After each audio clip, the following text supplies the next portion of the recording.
Alright, so after a couple days of welding here, I wasn't able to weld continuously like I had wanted to. There's no daylight showing now. I mean, they're not the prettiest welds. I also use the weld to fill up some low spots. I don't have any video of it welding. It actually messes with the camera. I tried and it just didn't work out. There's plenty of videos out there of people welding, showing you how to weld. I guess they have special cameras. I don't know. But halfway through welding, my little welder there took a crap, so I had to go out and get another one. And the only thing I really found was this Lincoln Electric stick welder, and it actually worked out pretty good. The actual sticks I got are made for welding new metal with rusty metal, and that worked perfectly in this case. So the next thing I'm going to do here is I'm just going to dress this up with a little bit of bondo, fill in all the low spots and all that stuff. I don't want to continue welding because sometimes if I weld too long, the actual cab melts away, so I have to keep replacing it with new metal. That's the only thing that you should really look out for. Other than that, it's not terribly difficult. I think altogether it maybe took me like probably a day, because I've been doing this for a span of 4 or 5 days, like an hour or 2 hours at a time. It's not terribly difficult. I've stepped on it, I've hit it with the hammer. Now I'm just going to scrape it up, give it a final coat of paint, at least the primer paint, and then we're just going to spray paint it whatever color I have. The carpet's going to cover it. The actual step right here gets covered with the plastic, so no one will actually really know that I welded this, and they'll never really know how good it looks or not. So I'm going to go ahead and bondo that, and then I'll show you guys the next step here. But just so you can do that, I also welded from underneath, so the panels are welded both on the top and on the bottom.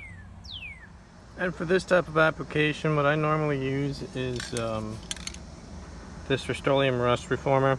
I probably mentioned earlier on in the video, I'm not entirely sure.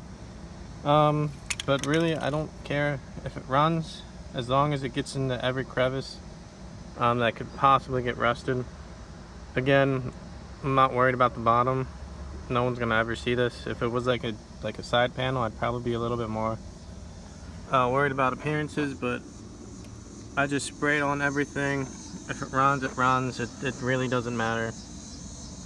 Again, this is going to get covered up, so this is just dirt. And that hole is supposed to be there, so I'm not going to cover that up. But yeah, I'm going to let this dry, scratch it up a little bit again, and then put some bondo on it. And make it look some kind of smooth here. Make it look smooth, you know, a little bit appearance wise, but other than that, that's how you fix well, a giant rust spot.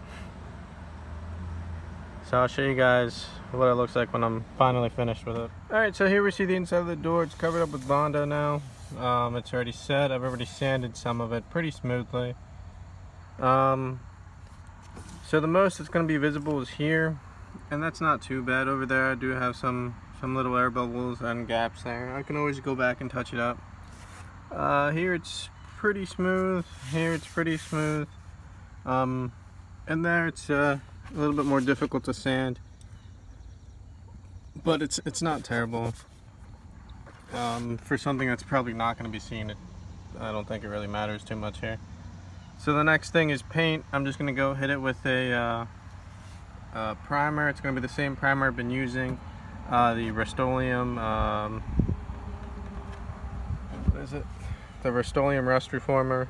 It's a primer, and then I'm just going to hit it with a top coat. You don't necessarily need to hit it with the top coat, but I just want to do it just to add an extra layer of protection on top. But before I paint, I'm just going to go ahead and just clean all this gunk out of here.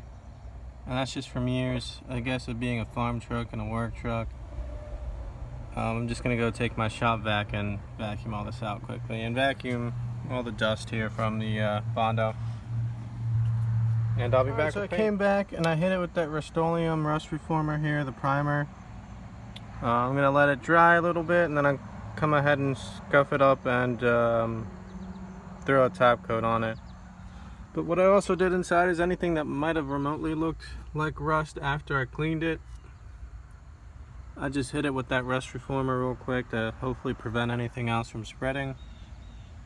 Yeah, that one doesn't look too good there, but that'll be definitely under the carpet, so I'm not too worried about that. Over here, it looks decent, but yeah, you can finesse it as much as you want. Like if it was going to be on the outside of the car, I'd probably care a little bit more, but it's going to be inside under a rug. It doesn't bother me too much. But I'll show you guys how it looks like with the top coat, and then we'll put everything back together. Alright guys, I just wanted to show you the final top coat here. It is a little bluer than I wanted, and it is a little dark outside right now. But it's finally dry, so I'm just going to button everything up and it should be good to go. Alright, well if you find this video at all helpful, informative, or interesting, don't be afraid to give it a thumbs up. Again, comment, subscribe. If you have any questions, let me know. I mean, there's different ways to fix rust. This is just the way I decided to go about it. But yeah, we'll see you in the next video.